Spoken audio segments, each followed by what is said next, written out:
Olá, graça e paz da parte do nosso Senhor e Salvador Jesus Cristo. Nós estamos transmitindo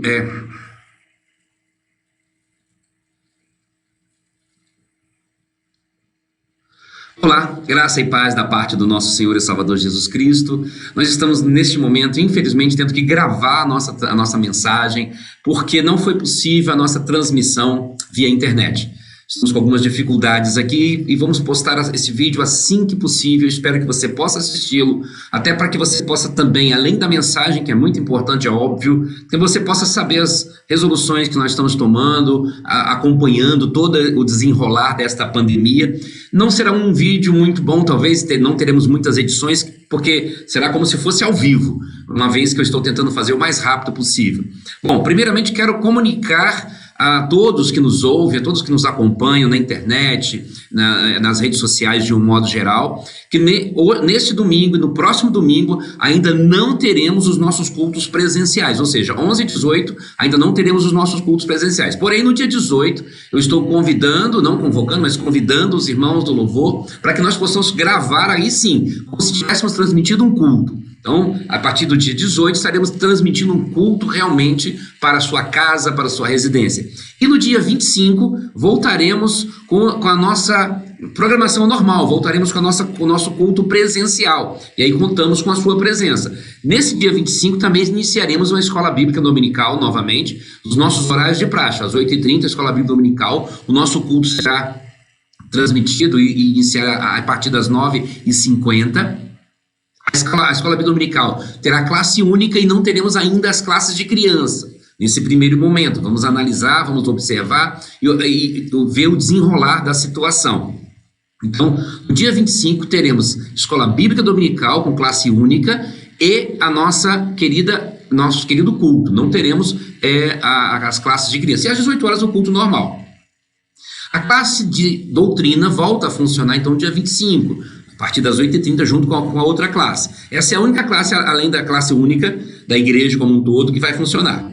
Ok? Então, contamos com a sua participação, com a sua colaboração e, acima de tudo, com as suas orações. Porque estamos vivendo realmente um momento difícil, um momento complicado, mas sabemos que Deus está no controle de tudo e queremos realmente crer que Ele estará falando conosco, Ele estará nos mostrando aquilo que devemos fazer, aquilo que nós devemos realmente fazer para a honra e glória do nome dele. Quero lembrar também da nossa oferta de missões. Você ainda pode entregar, você pode entregar através do nosso telefone, que vai aparecer aí no vídeo. Esse telefone é o telefone que você pode entregar ou ligar e pedir o nosso Pix, e assim você pode participar ativamente do nosso trabalho, da nossa oferta de missões e de outras coisas que haveremos também de fazer, e você pode também entregar o seu dízimo e a sua oferta. E esperamos que Deus possa falar poderosamente aos nossos corações.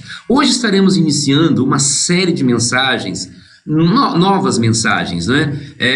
No livro de Abacuque, um profeta menor, um homem de Deus que nos traz mensagens profundas sobre a justiça social, como ela deve ser feita, como nós, como cristãos, podemos realmente participar ativamente dessa questão que é muito importante e como Deus olha para nós e as nossas falhas, a cobrança que Deus faz do seu povo que deve viver de uma forma santa e irrepreensível. Bom, enfim, vamos começar uma série de mensagens nesse profeta, que apesar de ser um dos profetas menores, ele tem uma mensagem muito grande, profunda realmente aos nossos corações. Então, quero convidar você a abrir a sua Bíblia em Abacuque, capítulo 1, versos de 1 a 4. Abacuque, capítulo 1, versos de 1 a 4. Abra sua Bíblia e nos acompanhe. Assim diz a palavra do Senhor. O peso que viu o profeta Abacuque. Até quando, Senhor, clamarei eu e tu não me escutarás? Gritarei violência e não salvarás.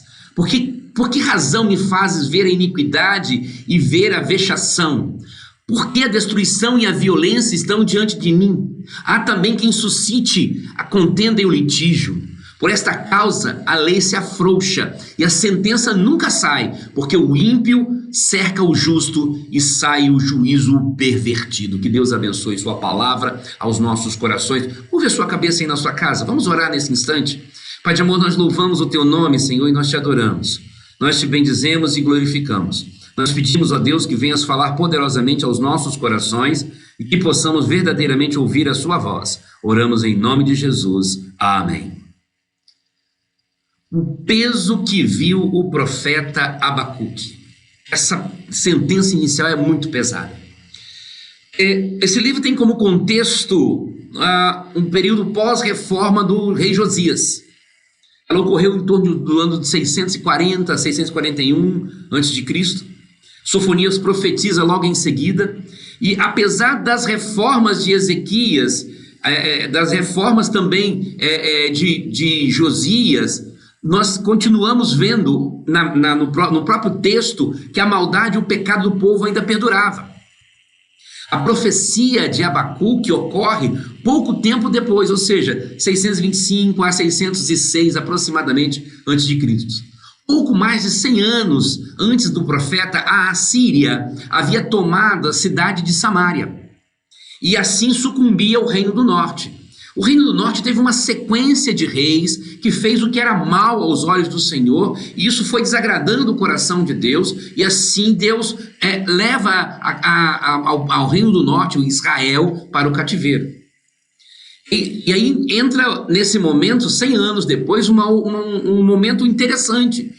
Judá, apesar de ter reis que na maioria deles fez o que era reto aos olhos do Senhor, o povo continuava tendendo ao pecado, à maldade, entre outras coisas. E aí entra em cena esse profeta. Sabe-se muito pouco do profeta Abacuque. Nem seus pais são citados, sua genealogia, nada. Sabe-se que ele era contemporâneo de Jeremias, Naum e Sofonias. Alguns acreditam que ele foi, na realidade, de Isaías. Particularmente eu não sei. Eu creio que fico mais com esses três. Esse texto mostra que Abacuque tinha autoridade e intimidade com Deus. Quando você vê, ele vai falar, ele vai clamar diante de Deus. Não é qualquer um que vemos na palavra que se aproxima de Deus da forma como Abacuque se aproximou. Até quando, Senhor? Até quando? Essa mensagem é muito forte. E a mensagem começa com uma sentença. A ideia do profeta é declarar um juízo. As expressões hebraicas dão a ideia de um peso dado. E o profeta está desiludido. Ele se queixa por não entender como Deus consegue tolerar a injustiça dentro do seu povo, no meio do seu povo. Será que Deus não estava se importando? Então, esse clamor do profeta é muito profundo. E esta questão surge diante das causas, das injustiças sociais que o profeta estava vendo. Uma justiça corrompida, uma justiça que julgava somente com tendências. E o povo, chamado povo de Deus, estava muito longe dos propósitos do Senhor. Uma das coisas que me fizeram pensar que na igreja dentro da grande tribulação é a realidade de ver a igreja nos dias de hoje. Nós estamos como aquele povo, nós estamos muito longe. É só olhar a polarização política, onde as pessoas estão buscando cada um achar que Deus é a resposta, ou social, ou no liberalismo econômico, ou no capitalismo, ou no socialismo. Queremos uma resposta humana. E isso é muito complexo. As igrejas e as pessoas, de um modo geral, que se dizem cristãs, hoje mancham a imagem da noiva do Senhor. Através dos seus autodenominados apóstolos, pastores, bispos, missionários, entre tantos outros títulos que cada um se dá, nós podemos falar e aclamar como Abacuque. Até quando, Senhor? O profeta sente a dor de ver tanta violência e injustiça. Existem muitos tipos de violência e nós achamos que violência é apenas aquela física ou coisa parecida. Ela nem sempre vem da forma que nós achamos. Então Abacuque entra em cena para clamar, para mostrar, para falar. O profeta, ele vai dividir o seu livro em 3 sessões bem distintas mesmo. A primeira delas, que vai até o versículo 4 do capítulo 2, é uma espécie de diálogo entre Deus e o profeta. Abacuque vai clamar por causa da violência, da injustiça, que eram praticadas pelos seus conterrâneos, pelo seu próprio povo. pelas pessoas da nação. E o Senhor lhe responde afirmando que aquela maldade haveria de ser punida, castigada pelos caldeus ou babilônicos. Serão o braço executor do castigo divino. Aí você pode encontrar isso no primeiro capítulo, versos 5 a 11. Mas essa resposta torna o profeta ainda mais confuso. Ele não consegue compreender como Deus pode se valer de homens cruéis para destruir, para castigar, para disciplinar o país que era do seu povo. Por que, pois, te calas quando o perverso devora aquele que é mais justo do que ele? É isso que o profeta está dizendo no versículo 13 do primeiro capítulo. Na segunda parte, Deus convida o profeta a confiar inteiramente nele. E aí mostra que vai vir um dia onde os caldeus também serão castigados, e agora com um castigo eterno. A sua própria soberba os consumiria.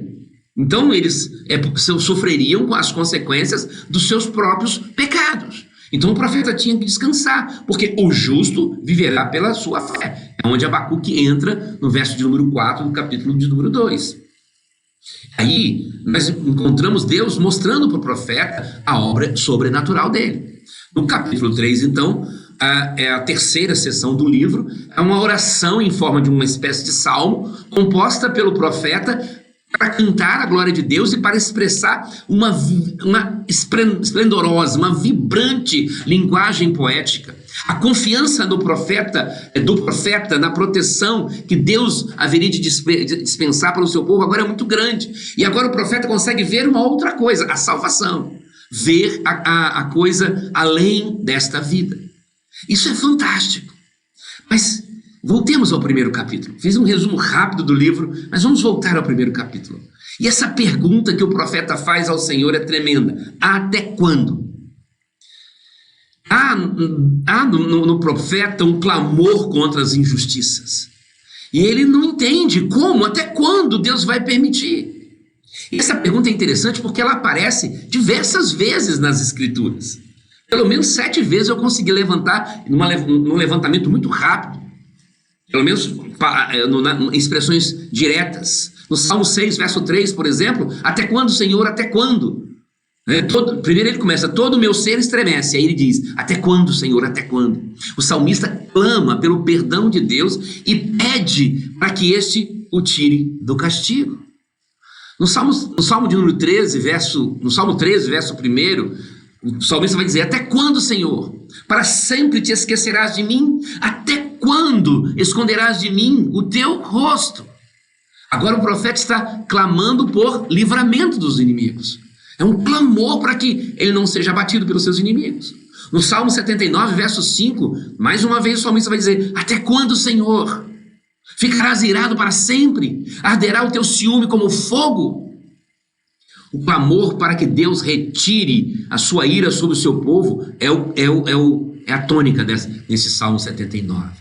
Depois no Salmo 89, verso 46, nós encontraremos, até quando, Senhor? Para sempre te esconderás? Até quando a tua ira queimará como fogo? É o mesmo clamor do Salmo 79, verso 5. Depois é Isaías quem vai fazer esse clamor, é outro que tem muita autoridade, tem uma vida de santidade. Então no capítulo 6, verso 11, ele vai dizer, então eu perguntei, até quando, Senhor? E Deus respondeu, até que as cidades estejam em ruínas e sem habitantes, até que as casas fiquem abandonadas, os campos estejam totalmente devastados. Mais uma vez, Isaías, assim como Abacuque, no capítulo 1, verso 2, está clamando por justiça. E por fim, a última passagem que fala, vai lá para o Novo Testamento. Apocalipse, capítulo 6, verso de número 10, o texto vai dizer, eles clamavam em alta voz, até quando, ó soberano, santo e verdadeiro, esperarás para julgar os habitantes da terra e vingar o nosso sangue? Até o clamor pelo sofrimento dos santos durante a grande tribulação. Pela ótica do profeta, não apenas o povo não pode abandonar a aliança com Jeová, com Yahvé, como esse não pode permitir que essa aliança fique manchada. Mas Deus mostra a Abacuque que o tempo é dele, não do profeta. E na hora certa a justiça haverá de ser feita. No verso 3, o profeta mostra a tristeza por seu povo, o povo de Deus que está longe do Senhor. Mas Deus mostra o quanto Ele está de olho em tudo isso. Então nós podemos analisar esse trecho rapidamente no enigma da oração não respondida. Abacuque achava que a sua oração não estava sendo respondida. Depois Abacuque olha ao redor, ele vê o pecado espalhado por todas as direções dentro da sua nação. Ele fica perplexo diante do porquê Deus não age. E o livro inicia com uma interrogação, mas ele vai terminar com uma exclamação tremenda. Ele inicia com um clamor dos crentes em todas as épocas. Deus, porém, sempre responde no tempo determinado por sua vontade. O que nós podemos aplicar nesta vida?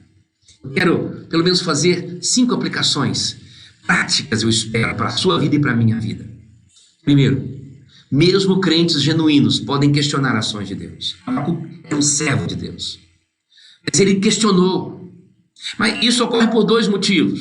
O primeiro é porque somos pecadores, ou seja, nem sempre os questionamentos são tão justos. O Abacuque era até justo, pelo menos por quê? Porque ele tinha o segundo motivo que faz com que nós questionamos a Deus. Ele não tinha conhecimento suficiente. Somos limitados. Não conseguimos alcançar. Embora o coração do profeta fosse um coração santificado, o coração do profeta fosse um coração puro, ainda assim ele não estava dentro da vontade de Deus. Ele não conseguia enxergar a vontade de Deus, perdão. Então, mesmo verdadeiros cristãos podem questionar ações de Deus. Mesmo verdadeiros servos podem questionar. Eu já vi pessoas que eu respeito, que eu admiro, questionando. Essa pandemia tem sido motivo de muitos questionamentos. As pessoas estão preocupadas, estão tensas. O que temos que saber é que Deus, Ele tem o controle de tudo. A segunda coisa que eu aprendo nesse texto é que também o verdadeiro crente, ele precisa se incomodar com as injustiças pessoais e sociais. Não pode ser normal o crente aceitar a injustiça social, não pode. Não podemos concordar com isso. Agora, é óbvio, quando eu falo dessa forma, não estou querendo tomar partido de nada. Hoje, no tempo atual, está complicado. Porque vemos que aqueles grupos que combatem muitas vezes, ou lutam a favor, ou contra, perdão, as injustiças sociais, são grupos que são favoráveis a pecados que desagradam a Deus. Não adianta. É muito importante nós entendermos isso. O crente precisa lutar contra qualquer tipo de injustiça, contra o ser humano e contra o próprio Deus, contra o mais fraco ou contra qualquer pessoa. Não adianta muitas vezes usarmos de mentiras para podermos fazer ação social, justiça social. Precisamos sempre procurar sermos verdadeiros. Então não adianta querermos lutar contra uma ditadura, por exemplo, como aconteceu em nosso país, que na luta contra a ditadura, que foi válida, que precisava ser lutada mesmo, queria se implantar uma outra ditadura. Não adianta. Não adianta, não é dessa forma que funciona. Não é com injustiça que se combate justiça. Não é com mentiras que se combate a outra mentira. Precisamos da verdade. Então isso é muito importante. O verdadeiro cristão, o verdadeiro crente em Jesus Cristo, ele deve se incomodar com as injustiças pessoais e sociais. A terceira coisa que nós aprendemos nesse texto é que mesmo no meio do povo de Deus pode ocorrer injustiça. Era o povo de Judá, era a nação eleita, era a nação a maioria dos reis fez o que era reto aos olhos do Senhor. E por que acontece? Por causa do pecado que ainda habita em nosso meio, em cada um de nós. Por causa da falta de vigilância em relação aos nossos inimigos, o mundo, a carne e o diabo. Por falta de conhecimento da palavra de Deus, uma série de coisas. Então, mesmo no meio do povo de Deus, pode ocorrer muita injustiça. E temos que orar e lutar contra ela. E saber o que é e o que não é injustiça. Nós estamos diante de um país onde as injustiças são normais. Onde nossa justiça não existe mais justiça. E aí que eu acho interessante alguns amados irmãos que eu admiro, que lutam por direitos humanos, por justiça, aprovar o que o STF tem feito, distorcendo a Constituição. Por quê? Porque na realidade eles querem aprovar aquilo que eles acham que é injustiça, só que com outra injustiça. Temos que tomar muito cuidado com isso. Injustiça é injustiça. Hoje eles entram naquilo que é inviolável, que é o nosso culto. Amanhã eles entram na sua casa, que no mesmo artigo também é inviolável. Então nós temos que observar isso e clamar e falar. Só que tentar fazer isso, infelizmente, sem tomar nenhum tipo de partido. Porque não tem posição política à luz da palavra de Deus. Não há. Qualquer espectro político que você assuma, onde houver o ser humano vai haver pecado. Você pode ter um país onde a monarquia, eu nem concordo que seja um bom governo para os tempos atuais, que a monarquia esteja ali e tudo corra bem porque temos reis que fazem a vontade de Deus. Você pode ter um país democrático, onde as coisas vão bem porque todos fazem a vontade de Deus. Você pode ter um país democrático, onde a ditadura existe de outra maneira. No Canadá, por exemplo, essa semana, cercaram as igrejas com carro de polícia, algumas igrejas com carro de polícia, para que não fosse pregado, para que não houvesse culto, por causa da pandemia. Estão usando de meios para impedir que as pessoas se locomovam ou realizem seus cultos, em nome de um medo, de um temor tremendo. Não estou dizendo com isso que nós não devemos tomar os devidos cuidados. O que eu estou dizendo é que nós temos que tomar o cuidado também, porque isso é uma injustiça. Eu não posso combater uma injustiça com outra injustiça. E outra coisa que aprendo nesse texto é que o papel do profeta é mostrar o juízo de Deus. Vivemos dias onde só quer se pregar sobre amor, sobre ação social, sobre ajudar as pessoas. Isso tudo precisa ser pregado também. Mas o profeta de Deus tem que pregar aquilo que a palavra determina que ele pregue. E Deus chamou a sua igreja para pregar o evangelho de Deus. E o evangelho de Deus aponta para Jesus Cristo. O evangelho de Deus aponta para mim como pecador. Pecador que precisa de se arrepender. Pecador que precisa de se dobrar diante do Rei dos Reis, do Senhor dos Senhores. Então o papel do profeta é mostrar o juízo de Deus, sim. Não adianta ficar dizendo, não, tudo vai melhorar, isso é hipocrisia. Porque só vai melhorar quando nós estivermos aos pés do Senhor. Pois só vai melhorar para aqueles que se converterem ao Senhor Jesus. Pois só vai melhorar para aqueles que se quebrantarem diante do Senhor Jesus. O papel do profeta é mostrar o juízo de Deus, além de mostrar a esperança eterna. E por fim, uma aplicação que me dói muito às vezes, mas é verdadeira. Mesmo com bons líderes, podemos ter um povo irresponsável, pecador. Porque cada um de nós é responsável pelos pecados. Judá teve uma sequência de reis bons. É provável que os dois reis antes do atual, que estava no período em que Abacuque profetizava, foram os maiores. Josias e Ezequias foram talvez os maiores reis de Judá. Ezequias, a Bíblia diz que antes dele e depois dele nenhum rei foi igual a ele. O problema é que muitas vezes nós seguimos o rei, seguimos o líder apenas de forma mecânica. E aí, quando troca de líder, quando troca de pastor, quando troca de presidente, quando troca de rei, nós acabamos continuando com os nossos pecados e vamos na onda. Então não pare de ficar culpando a sua igreja, o seu pastor, o seu líder, porque o pecado pode estar em você, o erro pode estar em você.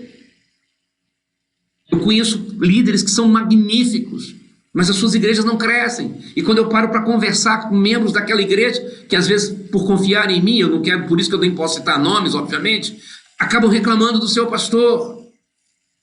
Mas eu sei como é que está a luta dele muitas vezes. Pessoas que querem passar por cima da autoridade pastoral e não aceitam a orientação. Pessoas que não aceitam determinada palavra de Deus. Então nós temos que tomar muito cuidado. Nem sempre bons líderes são responsáveis por todos os pecados do povo. Muito pelo contrário. Bons líderes não são responsáveis, pois os pecados são individuais. Ezequias, Josias foram dois dos maiores reis que Judá teve. Andaram segundo a vontade de Deus. Fizeram o que era reto aos olhos do Senhor. Mas o povo continuou afastado do Senhor. Certa vez eu vi um testemunho de um grande pregador batista, Paul Washer. Ele é muito conhecido, até pelas suas mensagens muito duras às vezes. Ele que é um profeta de Deus. que mostra o juízo de Deus, mostra o verdadeiro evangelho de Deus. Mas ele falou que fez uma série de conferências numa igreja, e quando ele terminou aquela conferência, ou um dos cultos, não lembro agora, uma das mensagens, alguém o procurou. Alguém o procurou para pedir que ele pudesse assumir, eu não vou lembrar bem o testemunho do Washer, mas que ele pudesse, quem sabe, ser o pastor daquela igreja. E como o Washer conhecia um pouco do pastor daquela igreja, ele só perguntou o que o pastor tinha pregado, estava pregando, porque é natural você, como conferencista, vem de fora, você às vezes traz uma mensagem mais impactante. E aí a ovelha foi falando sobre o que o pastor tem pregado. O Washington disse para ela, olha, eu sinto muito, mas se eu fosse seu pastor, eu estaria pregando mais ou menos isso aí. Toda ovelha precisa de uma dieta espiritual. Eventualmente recebemos uma coisa mais profunda ou outra, mas o que o Washington estava mostrando é que aquela igreja estava sendo devidamente dirigida, devidamente orientada. O profeta mostrava aquilo que Deus realmente determinava em sua palavra. Mas mesmo assim, alguns continuavam caminhando. No livro de Apocalipse, para a igreja de Sardes, Jesus fala bem assim, lembra-te do que tem ouvido. É provável que dos púlpitos ou das reuniões daquela igreja, o que estava sendo pregado era a palavra de Deus. Mas ainda assim, aquela igreja era arrogante, estava longe da vontade do Senhor. Meu amado e minha amada, verdadeiros cristãos questionam a Deus. Verdadeiros cristãos, por outro lado, se incomodam com injustiças pessoais e sociais. Mesmo no meio do povo de Deus pode ocorrer essas injustiças. O papel do profeta é pregar o juízo de Deus. Mas os bons líderes nem sempre são responsáveis pelos pecados do seu povo. Pense nisso. Que fale profundamente ao nosso coração. Ainda tem muita coisa para desenrolar nesse livro. Eu espero poder trabalhar de forma tal que Deus fale através de nós e que você seja realmente alguém impactado pela palavra do Senhor. Que Deus abençoe e complete esta palavra no seu coração. Logo mais estaremos, se Deus quiser, tentando transmitir ao vivo o culto às 18 horas, para a honra e glória do nosso Deus. Que Deus nos abençoe. Amém.